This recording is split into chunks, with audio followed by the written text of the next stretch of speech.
Hey guys, this is Mr. Farmer. Welcome to today's notes. So we left off talking about Plymouth and the Pilgrims. When they realized they were off track, as a quick review, they drew up the Mayflower Compact, which basically was the first ever self-governing document in America. The Pilgrims said, we're going to govern ourselves.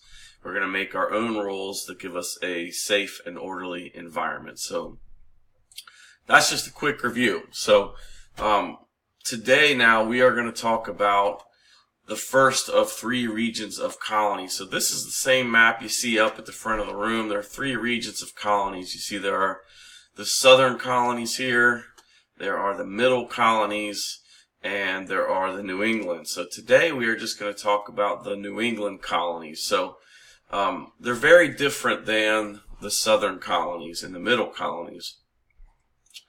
The southern colonies is where Jamestown is. It's right here. And the southern colonies were really based around money, growing tobacco and rice and sugar and just trying to start a colony to make money, as opposed to the New England colonies up here, who were really started for religion. These people came from England because they were persecuted and they wanted religious freedom. And these colonies up here became the most densely populated part of the colonies, and they still are today. If you look at our map today, this part of America right here is our most densely populated part of America, still to this day. So the Pilgrims landed up here in Massachusetts in Plymouth, and that gradually expanded out to a bigger colony that they call the Massachusetts Bay Colony. So that's where we'll start.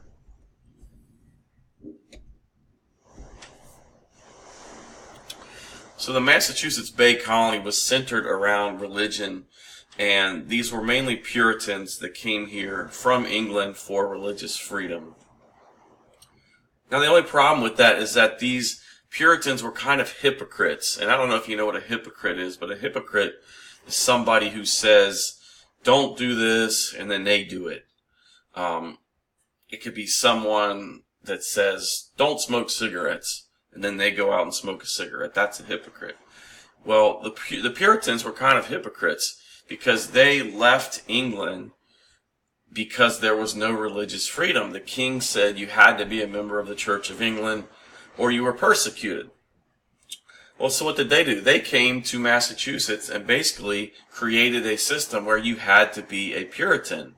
If you weren't a Puritan, you weren't allowed to vote, and you weren't given the same rights as non-Puritans. So that's where other colonies started to branch off of Massachusetts. But we'll start with Massachusetts. So it was a result of a time period in England called the Great Migration. And a migration is where a group of people move from one place to another. And in this case, it's basically a migration caused by the King of England persecuting people. If you weren't a member of the Church of England, you were punished. There was also a lot of unemployment in England, and it was overpopulated, so people were just starting to migrate to America, and we call this the Great Migration. So the main group of the people were Puritans. And one big difference between Massachusetts and down in Virginia, where Jamestown was, is it is healthier. The ground is drier, so you don't have all the swamps, which carry, swamps is where mosquitoes breed, and mosquitoes carry diseases. So it was definitely healthier up in the New England colonies. So this is what the map would have looked like back then. This is what they called the Massachusetts Bay Colony. And this hook part was where the Pilgrims originally landed. This is what they called Plymouth. So this is Plymouth. This is the Massachusetts Bay Colonies up here. And what we're going to talk about now is how a couple other colonies branched off called, go back to that, called Rhode Island and Connecticut. Alright, so the big issue in these colonies is there was no separation of church and state. In America, we have the First Amendment, and that gives us separation of church and state. So the government cannot force you to be a certain religion. There's a separation there. So it comes up in schools a lot, where recently court cases have decided we're not allowed to have prayer in schools. And the government can't endorse one particular religion. So back then they didn't have that. The Puritan leaders were the men in charge. So the political leaders were the religious men, and they pretty much said you had to be a member of the Puritan church. And if you were not, you weren't given the same rights. You weren't even allowed to vote. So today, you do not have to be a member of the church to vote. But it was a lot different back then. It was a stricter democracy.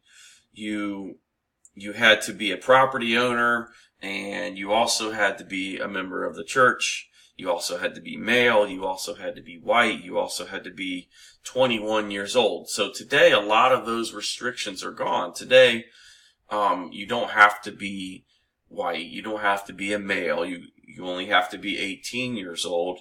You don't have to own property, and you don't have to be a member of the church. So our democracy today is a lot better. But originally in Massachusetts, you had to be all those things.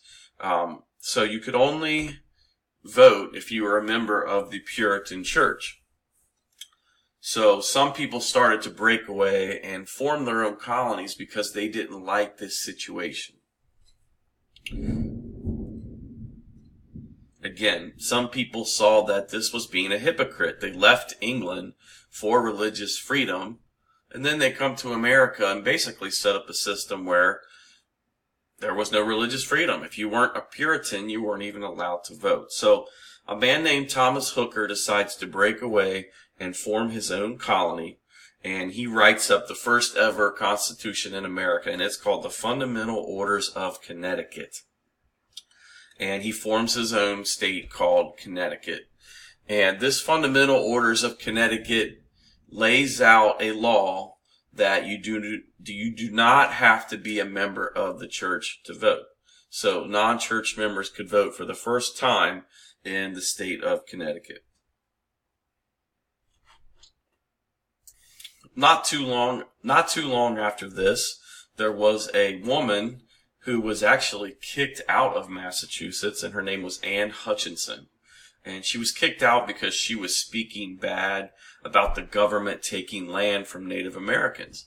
And she also spoke out about the government not letting people who weren't Puritan vote. And they didn't have freedom of speech back then or freedom of religion. So she was actually put on trial, and her punishment was she was banished. She was kicked out of Massachusetts. So she formed her own colony with a man named Roger Williamson. They were the leaders, and their colony was called Rhode Island.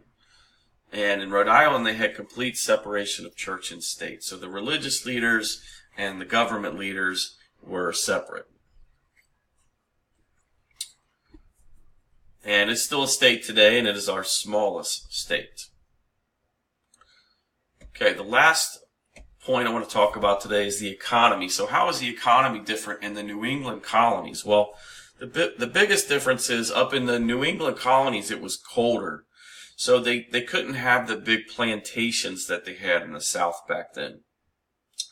Up in New England, they had to find different ways to make money. So there were farms, but there were smaller farms. The people would grow crops to eat that were staple crops. They wouldn't grow big cash crop plantations of tobacco or rice or cotton like they would in the South. So in the New England colonies, there were better workers. They grew crops for themselves, not to make a profit like the big plantations in the South.